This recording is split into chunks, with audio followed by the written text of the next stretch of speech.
Par moments, le prophète laisse éclater sa joie, surtout lorsque 3 paralytiques pour qui il vient de prier se lèvent en même temps avant qu'il prie pour le 4e. En fait, le prophète avait abordé une rangée de paralytiques et d'aveugles. Il a prié pour les 3 premiers paralytiques, et lorsqu'il s'apprêtait à prier pour le 4e paralytique, une personne s'était levée de son fauteuil roulant de l'autre côté. Alors le prophète y était allé.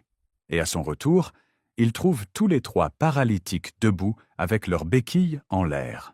Le prophète laisse éclater sa joie comme on le voit dans la vidéo.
Et lorsque le prophète a fini avec les paralytiques et les aveugles et les personnes incapables de marcher d'elles-mêmes, ce sont plus de 20 paralytiques, dont 4 dans des fauteuils roulants, qui ont reçu leur miracle de façon instantanée. Sous l'émotion, un membre du service d'ordre soulève un fauteuil roulant vide en signe de victoire.